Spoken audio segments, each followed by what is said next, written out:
Welcome back to Ribbon Candy Hooking. I'm Deanna. This week on Coffee Time, we've been talking about this really neat bulletin put out by Cornell University in 1951 on hooking rugs. And it brought up a lot of conversations within our group about the history of hooking rugs and materials and tools that we've used in the past and things that we aren't quite doing anymore for a variety of reasons.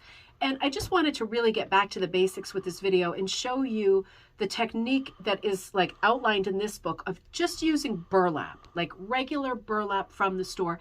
Yes, of course we know that burlap will rot sooner rather than later. We know that now. And there are other backings that make more suitable rugs for the floor. But if we're talking about just beginning, or we're talking about something that's going on the wall, it is absolutely fine to use burlap. So last night I went to Joann's, which is like a big box craft store, and I got this burlap. So what do I know about this burlap? Number one, it's the only type that they stock at my Joann's. It has a lot of nubbiness to it, right? It's not absolutely perfect. There are bits and pieces that could be aggravating, right? There's like thicknesses in here that are a bit troubling. We can still absolutely use this and it's not going to be a problem. What my plan is to follow the outline of this book, which is to come up with a design that's a simple geometric, to get simple materials like burlap from your local store and to get going.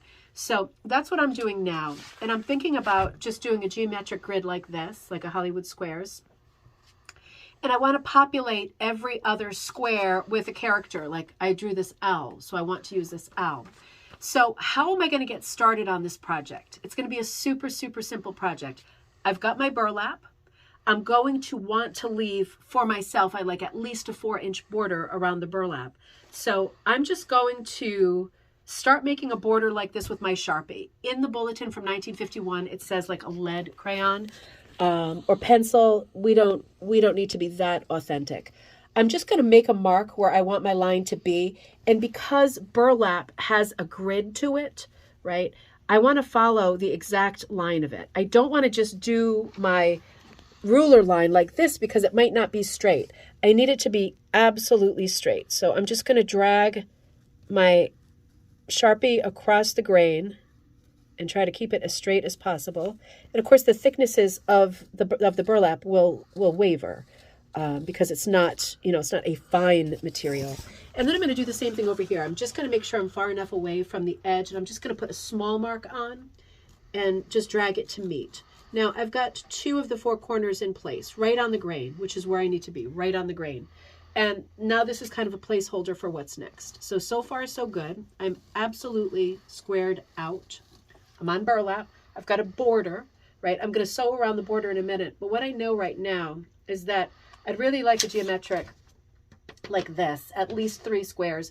And I'd like to include the owl in every other one like a checkerboard. So this is a classic like 19th century motif, the checkerboard, where you're using hit or miss, which means a mixture of colors in every other square, and a motif in every other square. So instead of doing like the sort of predictable maple leaf or something like that, I'm going to go for this owl. So I just want to get a feel for how big I want him to be. Maybe I even want to fold him in half like this, just a piece of scrap paper, and figure out how wide I want him to be, because that's going to dictate the size of my squares. So let me do this and see if I like the look of him. That's too wide, right? So I'm just going to try again. And it doesn't have to be perfect. It doesn't even have to be even. If that's not important to you, it's not important. So I'm just trying to get something that looks like the owl that I just sketched. And yeah, that looks pretty good. Maybe that's even a little bit too wide. I'm going to make him a hair thinner. And this is the kind of fooling around that you need to do when you're making your own pattern. Even a geometric like this that has a motif. Now his head is a little bit square. So I'm fine-tuning. Of course, you could do like a heart or any kind of a leaf, a feather, a starfish, a star. This is better. I'm going to stick with that. So what I know is that I want him to be in every other square. And that, for me, this is the only measurement I have so far. So this is going to dictate the size of the squares. It's not huge. So, for example, if I want him to be in every other square, and I'm anticipating I want his eyebrows and things to do that kind of thing, I want to give him a little bit of breathing room. I'm just eyeballing it, but I think something like this is going to be fine. So I'm looking at this imprecisely, right? We are working like in the Victorian manner here of a 19th century rug. And I've got this line in place. and this is it, right? Now I have a measurement.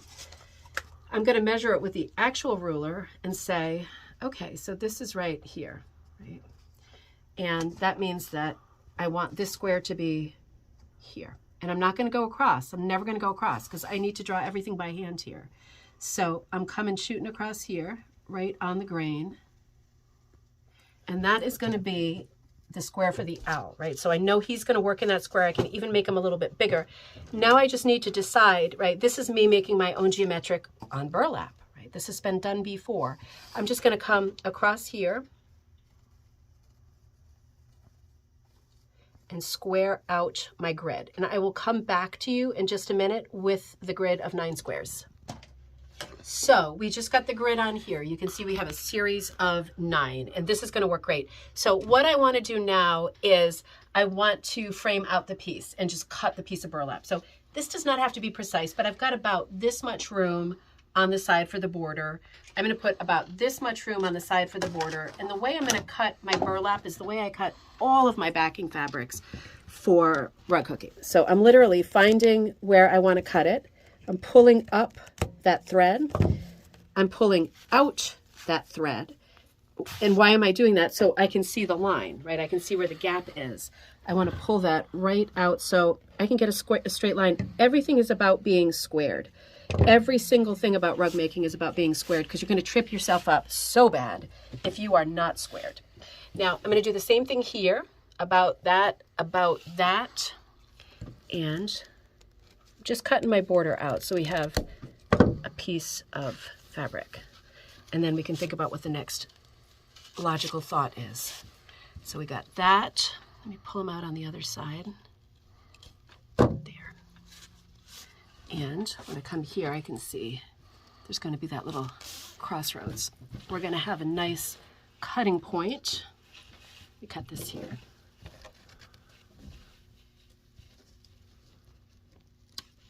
I'm just removing thread on each side because now, I don't know if you can see, but I can see I have a cutting line and it's absolutely straight. And there's no question about that.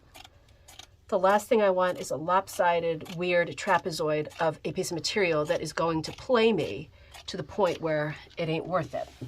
So let's get this nice and square. And then my next thought is going to be, because this is a material that wants to unravel, I need to shore it up really well on the edges. Or while I work on it, the whole thing is going to start getting smaller and smaller and more panicky. So in just a minute, I'm going to run to the sewing machine and just sew the edges. You see how this is like the way I got it from the store is all kind of jacked up here? I'm just going to clean it up in the same way by pulling one thread out, just so I can get a nice line up there. It doesn't matter, but in my mind, that was not far enough. In my mind, when a project feels chaotic, I don't do as well with it. So I want to be sure even the side is squared. And the girl at the counter cut that one, so that was not super great. But I'm just going to square this up too. This is optional, but again, it depends on what your threshold is for rattiness. And I'm going to take a break and meet you back at the sewing machine. We'll see you there. So I have my burlap under my sewing machine. I'm about to zigzag stitch down the sides like this. I want to zigzag. One side is already secure, right? Because that's the edge of the material. The other 3 are the 3 that want to unravel. So I'm just going to shoot down the 3 sides with a zigzag. The larger the better. I keep it on number 4 on my machine. But just make sure you either zigzag it or tape it with some masking tape so that it does not unravel while you're working. So we've got the edges all sewn, right? And you can trim this stuff out later, but you know that they're not going to unravel. I've got my 3 edges sewn, and obviously this edge is not going to unravel. So I am all set. This is my piece, right? I've got straight lines drawn. I've got a 3-part checkerboard. I'm looking at this design that I've done. I definitely want to put my owl in the center. So I'm going to take my template that we cut together. I might even want him a little bit bigger than that. So I'm going to make him just a hair bigger. Just draw him straight from the template. I definitely want him in the center, right? Because he's like the main motif. And that's a design choice that you can make too, but I definitely think he belongs anchored to the center. And then I'm just going to kind of, let me fill these guys in first. And again, you choose your motif. You do whatever feels right to you or whatever's special to you, maybe like a tree, a family tree, initials, the year. You could kind of mix it up with some different motifs, maybe your star sign or your favorite flower or something like that.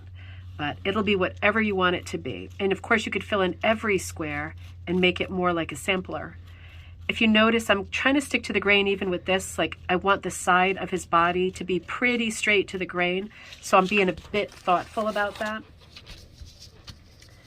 And with burlap, it is not one of the luxury backings by any means, right? So we are kind of fooling with it and working around the intrinsic wrinkles that'll happen.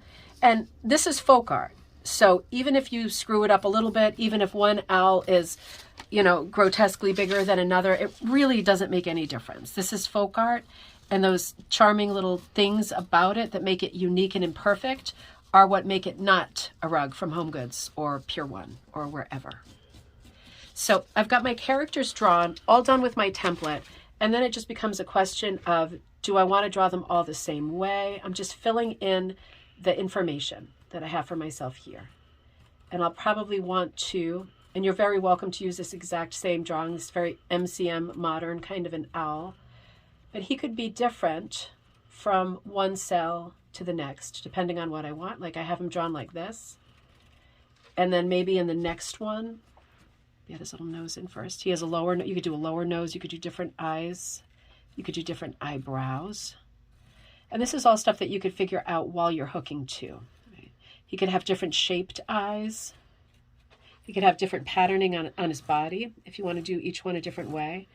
Right? So you choose, I'm going to fill these out. You choose how you want your design to look, what you want your motif to be. Get the repeat in, and I will be back to you in just a minute.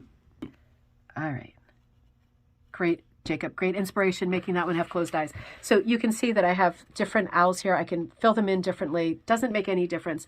These are my 5 motifs. I've got them into their cells. I'm ready to get started. So now the question becomes, how am I going to hook this? I have got a rug hook in my hand, right? This is a designated rug hook, and Ribbon Candy Hooking sells rug hooks. You could also use a crochet hook. As long as it's working, it should be working. The smaller heads, the better. I need to stretch this and make it taut, like as tight as a drum, so I can really get in there and hook easily, right? So then it becomes a question of, how am I going to make this tight? I don't have a rug hooking frame. I'm a beginner.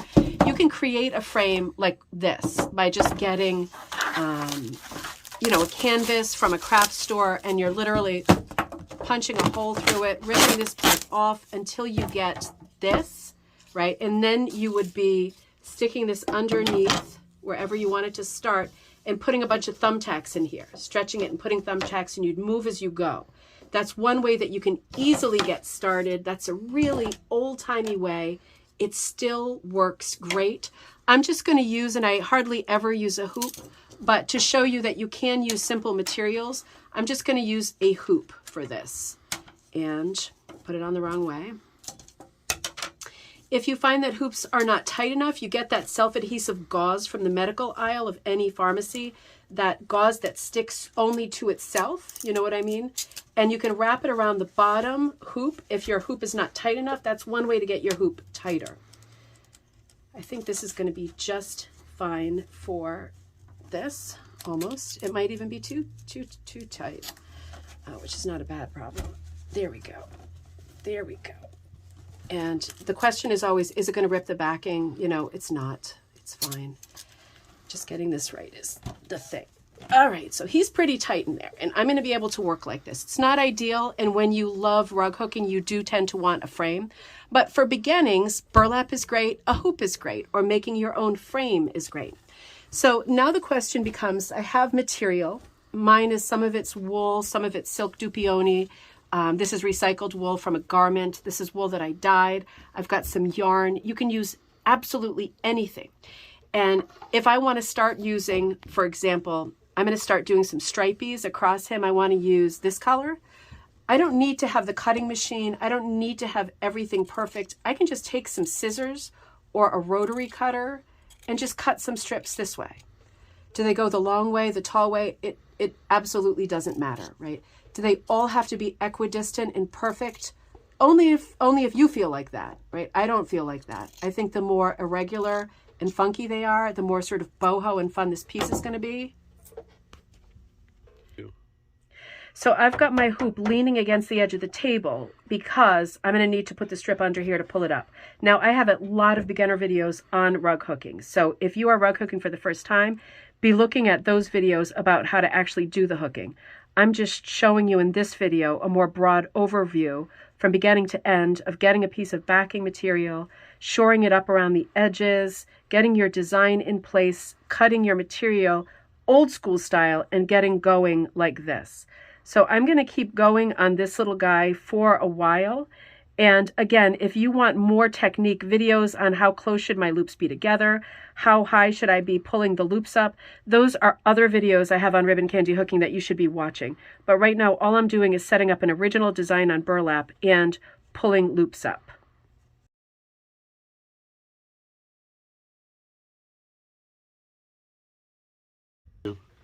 So I would just continue going in this vein until I was finished with my piece. You can see I started this guy here inside the hoop. You saw everything I did to this point. It's not magic. It's not rocket surgery. It's super easy. It's just a question of stepping outside your comfort zone. If you feel like you're not a super natural creative person, start with something like this. It's a geometric or a simple stencil. Take all of the stuff that you have around you that is like shot, outgrown, has holes, damaged, real pretty, right, and doesn't fit, stuff like that, and just start filling in your characters by rug hooking until it's done. Do your backgrounds, do your alternate squares, make it however you want to make it. But starting making your own pattern this way, even starting on burlap, is a great way to start, is a noble way to start. This is the historic and thrifty way to start. You don't have to start with a super expensive commercial pattern, a cutter, and a frame. You can start with materials like this and just go pretty much from scratch and make something that is truly beautiful. I will see you next time on Ribbon Candy Hooking. Bye-bye.